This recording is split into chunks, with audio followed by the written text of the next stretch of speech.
Hello बच्चों, मैं स्मिता बिजलवान स्वागत करती हूं आपका आईसीटी वर्चुअल क्लासरूम में। आशा करती हूं आप सभी स्वस्थ होंगे और अच्छे से अपनी पढ़ाई कर रहे होंगे। बच्चों, आज हम पढ़ने जा रहे हैं क्लास 8 की साइंस और क्लास 8 साइंस में हमारा चैप्टर चल रहा था कोल एंड पेट्रोलियम। तो आज हम इसी को ही कंटिन्यू करेंगे। तो जैसे कि आप यहाँ पर ये फ्लो चार्ट देख पा रहे हो, तो ये सारे टॉपिक्स अभी तक हम चैप्टर में पढ़ चुके हैं। हम पढ़ चुके हैं कि संसाधन क्या होते हैं, ठीक है, जिनसे हम अपना काम क्या कर लेते हैं, आसान कर लेते हैं। ठीक है, अभी जो संसाधन है दो प्रकार के होते हैं, एक प्राकृतिक और एक मानव निर्मित। और ये जो प्राकृतिक संसाधन है ये भी दो प्रकार के होते हैं। एक होते हैं हमारे अक्षय प्राकृतिक संसाधन, जिन्हें हम कहते हैं जो हमें बच्चों असीमित मात्रा में मिलते हैं, यानी कि इतनी मात्रा में ये हमें मिलते हैं जो कभी समाप्त नहीं होते। ठीक, और दूसरे होते हैं हमारे समाप्त होने वाले संसाधन। ये हमें सीमित मात्रा में मिलते हैं, यानी कि यदि हम इनका अधिक उपयोग करते हैं तो ये समाप्त हो जाएंगे। तो इनके कुछ एग्जाम्पल हैं, जैसे कि कोयला हो गया, पेट्रोलियम हो गया, वन हो गए, वन्य जीव हो गए। तो ये सभी समाप्त होने वाले प्राकृतिक संसाधन हैं। ठीक, चलिए, तो यहाँ पर चैप्टर को जो नाम है कोल एंड पेट्रोलियम, यानी कि कोयला और पेट्रोलियम, ये बच्चों हमारे समाप्त होने वाले प्राकृतिक संसाधन है तो प्राकृतिक संसाधन है, तो संसाधन और कैसे प्राकृतिक, लेकिन कैसे समाप्त होने वाले। ठीक, तो जहाँ पर कोयले को प्रोसेस करके तीन इंपॉर्टेंट प्रोडक्ट यानी कि उत्पाद हमें मिलते हैं, जो कि है कोक, कोलतार और कोयला गैस। अब ये तीनों क्या है, इनकी क्या प्रॉपर्टीज है वो हमने पढ़ ली है। फिर बात की हमने पेट्रोलियम के बारे में, जहां पर पेट्रोलियम से हमें मिलता है बच्चों पेट्रोल, डीजल, और पेट्रोलियम के जो भी अलग अलग संघटक होते हैं उनसे बहुत सारे हमें उपयोगी उत्पाद मिलते हैं। ठीक, तो अभी तक हम इतने टॉपिक्स को कवर कर चुके हैं इस चैप्टर में, बाकी आगे चैप्टर को अभी हम डिस्कस करेंगे। एक बार आप देख लीजिए कौन कौन से टॉपिक्स को हमने कवर कर लिया था अपने प्रीवियस लेक्चर्स में। चलिए, जहां पर हमने कोल की स्टोरी पढ़ ली थी, यानी कि कोल का जो फॉर्मेशन है वो कैसे होता है। उसके बाद कोक के बारे में हमने पढ़ लिया था, कोलतार क्या है ये भी पढ़ लिया था, और कोल गैस क्या है, कैसे हमें कोल गैस मिलती है। जब कोयले को प्रोसेस करके कोक बनाया जाता है तो उसी दौरान हमें कोयला गैस मिलती है। और ये जो कोयला गैस है ये हमारे जो अलग अलग जो हमारा कोल प्रोसेसिंग प्लांट होता है उसके आसपास की जो इंडस्ट्रीज होती हैं, तो कोल गैस वहीं पर सप्लाई की जाती है, वहां पर ये ईंधन के रूप में उपयोग होती है। ठीक है, फिर बात की थी हमने पेट्रोलियम की। पेट्रोलियम क्या है, पेट्रोलियम से हमें दो मुख्य उत्पाद मिलते हैं, जो कि है पेट्रोल और डीजल। पेट्रोल का उपयोग जो हमारे लाइट ऑटोमोबाइल्स होते हैं, यानी कि हल्के स्वचालित वाहन होते हैं, उनको चलाने के लिए किया जाता है। और जो डीजल है उसका उपयोग जो हमारे हैवी मोटर व्हीकल्स यानी कि भारी मोटर वाहन है, जैसे कि ट्रक है, ट्रैक्टर है, इनको चलाने के लिए इनका उपयोग किया जाता है। तो दोनों पेट्रोल और पेट्रोलियम हमें मिलते हैं पेट्रोलियम से, पेट्रोल और डीजल दोनों ही हमें मिलते हैं पेट्रोलियम से। ठीक है, चलिए, क्लियर है। अब फॉर्मेशन ऑफ पेट्रोलियम के बारे में बात कर लेते हैं।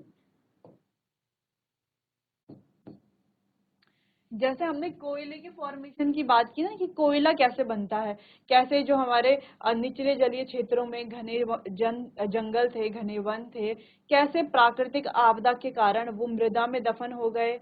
ठीक है, उच्च ताप और उच्च दाब के कारण कैसे धीरे धीरे वो जो वनस्पति थी जो मृत हो गई, अब जो मृदा में दफन हो गई, तो वो मृत वनस्पति कैसे धीरे धीरे धीरे धीरे कोयले में परिवर्तित हो जाती, ये सब तो हमने कोयले की स्टोरी में पढ़ लिया था।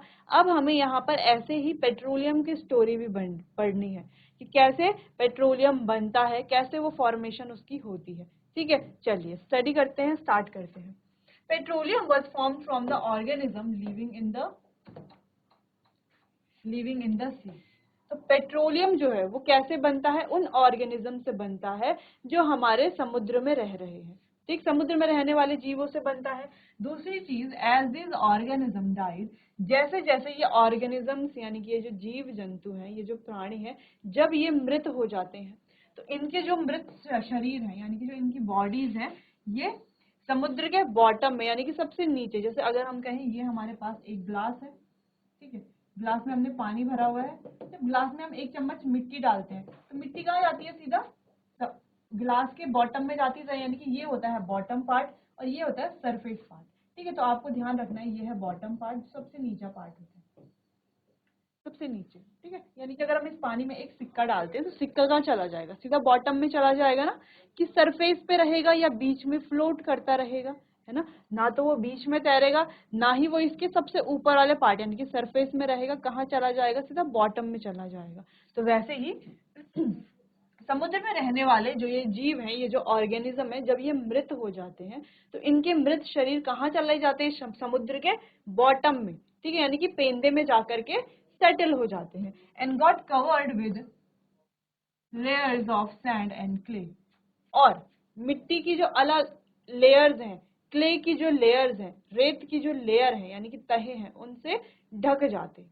ठीक है, तो मिट्टी इनके ऊपर आती रहती है, मिट्टी की लेयर से ये ढक जाते हैं। ओवर मिलियंस ऑफ ईयर्स में यहाँ पर अब जैसे ये क्या हो गए, मिट्टी से कवर हो गए, है ना, मिट्टी ने इनको ढक लिया है। तो अब यहाँ पर एब्सेंस ऑफ एयर यानी कि बच्चों वायु, अब यहाँ पर क्या है बच्चों, वायु की उपस्थिति है। इसके अलावा उच्च ताप है और उच्च दाब है, जिस वजह से ये जो डेड ऑर्गेनिज्म है ये पेट्रोलियम और प्राकृतिक गैस में परिवर्तित हो जाते हैं। किसमें, पेट्रोलियम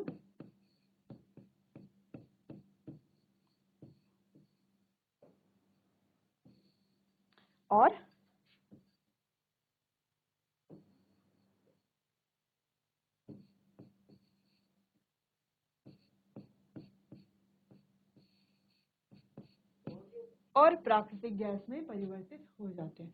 ठीक है, सिंपल सी बात है। चलो इस कहानी को फिर से एक बार रिवाइज करके देखते हैं कि अभी तक हमने क्या पढ़ा।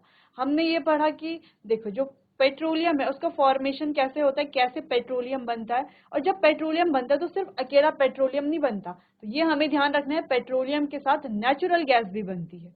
ठीक है, तो दो चीजें यहाँ पर बनती, एक पेट्रोलियम और एक नेचुरल गैस यानी कि प्राकृतिक गैस भी जिसे हम बोलते हैं। अब बनता कैसे कैसे है, सबसे पहले ये बनता है जो समुद्र में रहने वाले जो ऑर्गेनिज्म हैं, जो जीव हैं, उनसे बनता है। उनसे कैसे बनता है, समुद्र में रह रहे जीवों से कैसे बनेगा, जब ये जीव मृत हो जाते हैं। अब जो रहने वाले जीव हैं, जैसे धरती पर रहने वाले जो जीव जंतु हैं, ह्यूमन बींग्स हैं, हम हैं, ठीक है, तो हम भी एक समय के बाद क्या हो जाते हैं, मृत हो जाते हैं। तो हमारे मृत शरीर को जलाया जाता है, दफनाया जाता है, इस तरीके से किया जाता है। ठीक है, तो वैसे ही जो समुद्र में रहने वाले जीव है उनको तो जला नहीं सकते, है ना, दफनाएंगे भी कौन उनको। ठीक है, तो समुद्र में रहने वाले जो जीव हैं जब वो मृत हो जाते हैं, ठीक, तो उनके जो मृत शरीर है वो अपने आप ही समुद्र के जो बॉटम है, पेंदे में जाकर के सेटल हो जाते हैं। ठीक है, बॉटम में चले जाते हैं। तो जब ये बॉटम में चले जाते हैं तो बहुत ज्यादा मिट्टी की लेयर्स इनके ऊपर आती रहेगी ना, मिट्टी की जो लेयर है वो इनके ऊपर आती रहेगी, जिससे ये पूरी तरीके से ढक जाते हैं। फिर मिलियंस ऑफ ईयर्स में क्या होता है, यानी कि मिलियंस ऑफ ईयर्स में क्या होता है बच्चों, कि यहाँ पर वायु की अनुपस्थिति तो है ही, इसके अलावा उच्च दाब भी और उच्च ताप भी, क्योंकि ये बॉटम में चले गए हैं ना, और मिट्टी की लेयर से ढक गए तो और गहराई में भी चले गए होंगे। ठीक, तो यहाँ पर क्या है, वायु की अनुपस्थिति है, उच्च तापमान है, उच्च दाब है, जिसके कारण ये क्या हो जाते हैं, धीरे धीरे पेट्रोलियम और प्राकृतिक गैस में परिवर्तित हो जाते हैं। तो बच्चों ये थी हमारी सिंपल सी फॉर्मेशन ऑफ पेट्रोलियम की स्टोरी। अब देखो दोनों स्टोरीज को आप रिलेट कर सकते हैं, जो कोल की स्टोरी हमने पढ़ी है और जो पेट्रोलियम की स्टोरी हमने पढ़ी है अभी। ठीक है, तो दोनों स्टोरी को आप रिलेट कर सकते हैं और रिलेट करके दोनों स्टोरी को याद कर सकते हैं, तो आसानी से आपको दोनों स्टोरीज याद हो जाएंगी। तो फॉर्मेशन ऑफ पेट्रोल और फॉर्मेशन ऑफ जो कोल है और पेट्रोलियम है, दोनों आपको ध्यान रहेगा। ठीक है, चलिए, तो दोनों में थोड़ा बहुत डिफरेंस है, जैसे कि कोल का फॉर्मेशन कहाँ पर होता है, जो हमारे जंगल, जो निचले जलीय क्षेत्र हैं वहां का हमें ध्यान रखना है। ठीक है, और मिट्टी की लेयर से वो भी कवर हुए थे, जिस वजह से वो गहराई में गए थे, वहां भी तापमान बढ़ा था, वहां भी दाब बढ़ा था। ठीक है, और यहाँ पर भी सेम चीजें हो रही है, लेकिन कहाँ पर, समुद्र के अंदर की यहाँ पर बात हो रही है। ठीक है, तो दोनों आपको ध्यान रखने हैं, दोनों स्टोरीज को आपको ध्यान रखना है, दोनों में कंपैरिजन भी आपको आना चाहिए। चलिए नोट कर लीजिए इतना।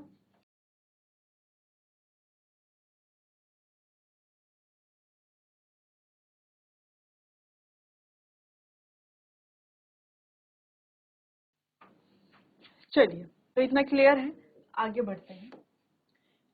अच्छा, यहाँ पर ये हमें दिख रहा है इस तरीके से पेट्रोलियम डिपॉजिट होता है। ये है वाटर, ये है गैस, ठीक है। तो ये हमारे सारे, तो इस तरीके से जो है पेट्रोलियम डिपॉजिट होता है। तो पेट्रोलियम का परिष्करण की बात करते हैं, किसकी प्रोसेसिंग की बात करते हैं। तो प्रोसेसिंग में क्या किया जाता है, जैसे ये पेट्रोलियम है बच्चों, ये जो पेट्रोलियम है, तो ये बहुत सारी चीजों का मिक्सचर है। अब किस किस का मिक्सचर है वो हम क्या करते हैं, जब अलग करते हैं इससे, तो इससे बहुत सारे हमारे काम की चीजें हमें मिलती हैं, ठीक है। वो क्या क्या है वो हम अभी देखेंगे। तो काम की चीजें हमें मिलती हैं, तो जब हम ये अलग अलग करते हैं तो इसी को ही परिष्करण कहा जाता है। इसी को हम क्या कह रहे हैं कि प्रोसेसिंग हो रही है, और इसके जो ये अलग अलग घटक जो इसमें मिले हुए हैं उनको पृथक करने की ये प्रोसेस है, ठीक है। चलिए, तो पेट्रोलियम का परिष्करण एक ऐसी प्रक्रिया है जिसमें कच्चे तेल से क्या मतलब है, यहाँ पर पेट्रोलियम से मतलब है, ठीक है, को अलग अलग उपयोगी उत्पादों में अलग किया जाता है। तो यहाँ पर पेट्रोलियम को क्या किया जाता है, प्रक्रिया करके, यानी कि जो ये परिष्करण है पेट्रोलियम का, परिष्करण करके इससे जो उपयोगी उत्पाद है उनको अलग किया जाता है, ठीक है। उपयोगी उत्पाद यानी कि कौन कौन से होते हैं, जैसे बच्चों अभी हमने देखा कि पेट्रोल तो होता ही है पेट्रोलियम से, डीजल,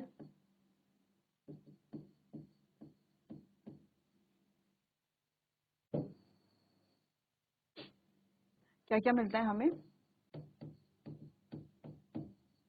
पेट्रोल मिलता है, डीजल मिलता है, इसके अलावा इसके अलावा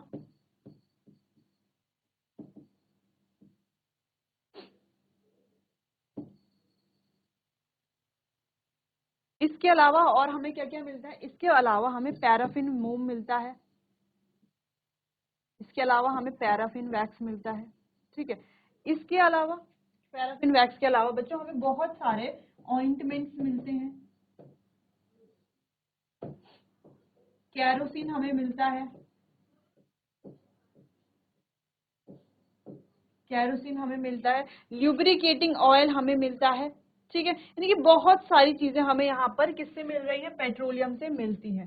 तो इसीलिए हम क्या करते हैं, इसका परिष्करण करते हैं ताकि ये जो उपयोगी उत्पाद है ये हमें मिल सके, ठीक है। चलो, अब परिष्करण करना तो हम समझ गए हैं कि क्यों किया जाता है।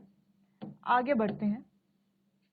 मुख्य रूप से प्रभाजी आसवन विधि द्वारा, ठीक है, प्रभाजी आसवन विधि द्वारा ये किया जाता है, जिसमें पेट्रोलियम को, अब कैसे किया जाता है ये विधि हमने देख ली कि कौन से विधि के द्वारा किया जाता है, लेकिन कैसे किया जाता है, इसको अलग अलग टेम्परेचर पर अलग किया जाता है, ठीक है, विभिन्न तापमानों पर अलग अलग किया जाता है। तो अलग अलग टेम्परेचर जिसमें पेट्रोल, डीजल, मिट्टी का तेल जिसको कैरोसिन ऑयल कहते हैं, स्नेहक तेल जिसको ल्यूब्रिकेटिंग ऑयल कहते हैं, आदि प्राप्त होते हैं। तो ये सारी चीजें हमें किससे मिल रही है, पेट्रोलियम से मिल रही है।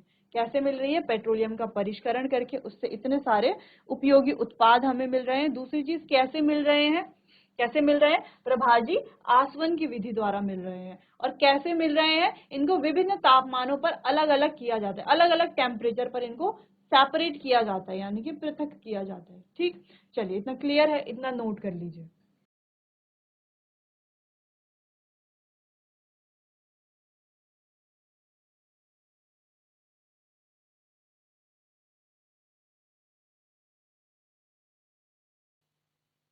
आगे बढ़ते हैं। नेक्स्ट, चलिए, जो हमने अभी पढ़ा वो यहाँ पर सेम लिखा हुआ है कि पेट्रोलियम क्या है, एक डार्क ऑयली लिक्विड है ना। डार्क है यानी कि कैसा है, डार्क है, गाढ़ा है और एक द्रव है, ठीक है।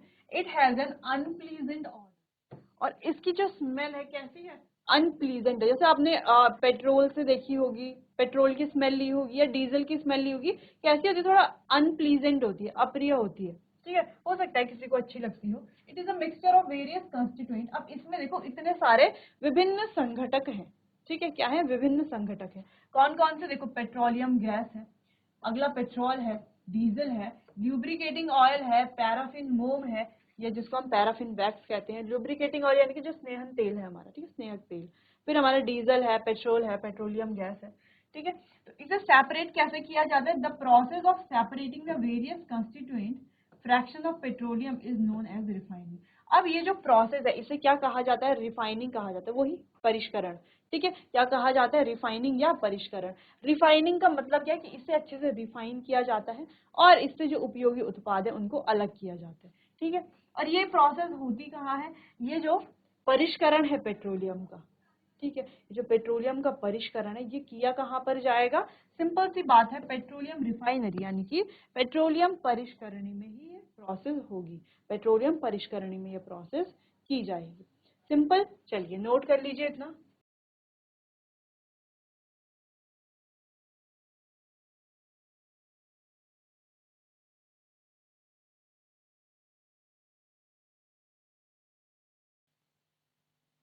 चलिए आगे बढ़ते हैं,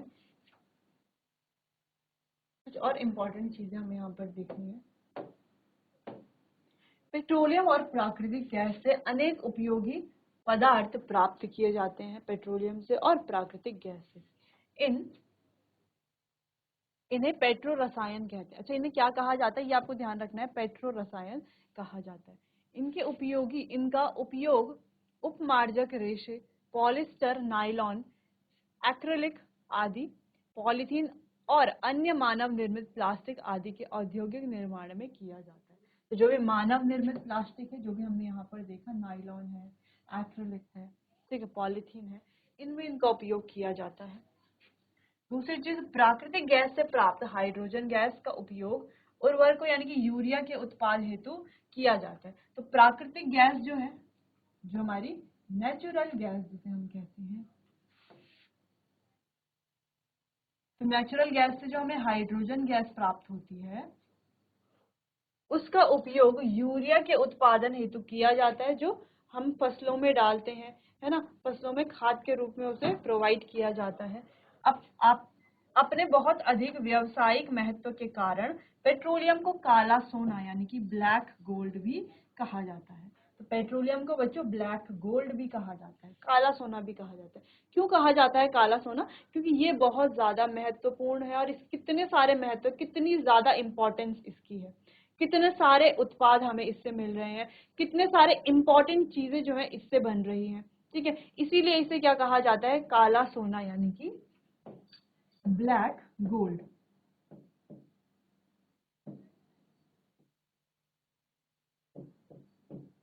ठीक है, इसलिए इसे काला सोना यानी कि ब्लैक गोल्ड भी कहा जाता है। तो आप देख सकते हो। अच्छा, इन्हें पेट्रो रसायन कहा जाता है, इतना आपको ध्यान रखना है। दूसरी चीजें देखो, इनका उपयोग जो है देखो रेसों में, उपमार्जक में, पॉलीथीन, पॉलिस्टर, नायलॉन, इनमें और मानव निर्मित जो प्लास्टिक है उनके औद्योगिक निर्माण के लिए किया जाता है। दूसरी चीज, इन्हें यूरिया के उत्पादन के लिए भी इसका उपयोग किया जाता है। तो आप देख सकते हैं कितना ज्यादा इंपॉर्टेंट ये है हमारे लिए। ठीक है, चलिए इतना आप नोट कर लीजिए, तो इम्पोर्टेंट पॉइंट्स है वो आप नोट कर लीजिए।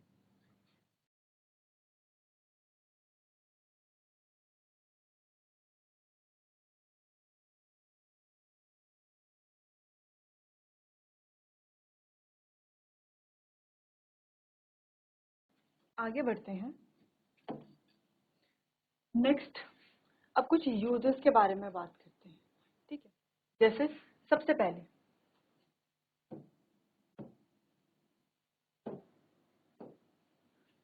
चलिए, तो जो हमारी तरलीकृत पेट्रोलियम गैस है यानी कि एलपीजी है, उसका उपयोग कहाँ किया जाता है, घरों के साथ साथ उद्योग में भी इसका उपयोग किया जाता है।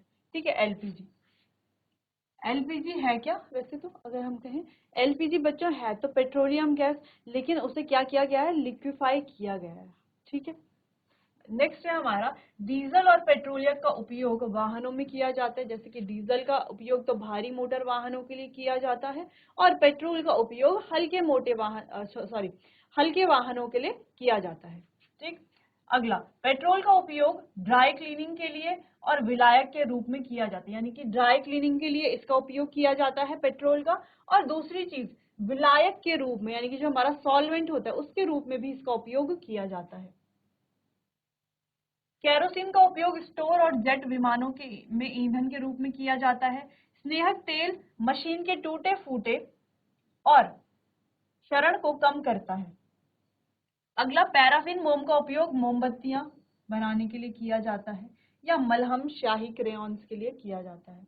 अगला, बिटुमेन या डामर का उपयोग मुख्यतः सड़क बनाने के लिए किया जाता है। तो ये सभी उत्पाद हमें किससे मिल रहे हैं? पेट्रोलियम से मिल रहे हैं, और इनके अलग अलग उपयोग तो हमने देख ही लिए हैं। चलिए, तो ये जो उपयोग है ये बहुत ज्यादा इंपॉर्टेंट है, आपको पता होना चाहिए कि पेट्रोलियम से जो जो जितने भी चीजें हमें मिल रही हैं, जो जो उत्पाद हमें मिल रहे हैं, उनका उपयोग क्या क्या है। ठीक है, इसीलिए तो ऐसे ही थोड़ी ना इसे जो है काला सोना कहा जाता है, जब इतनी सारी चीजें मिल रही हैं और उनके इतने ज्यादा इंपॉर्टेंट यूजेस हैं, इसीलिए इसे ब्लैक गोल्ड कहा जाता है। ठीक, चलिए इतना नोट कर लीजिए।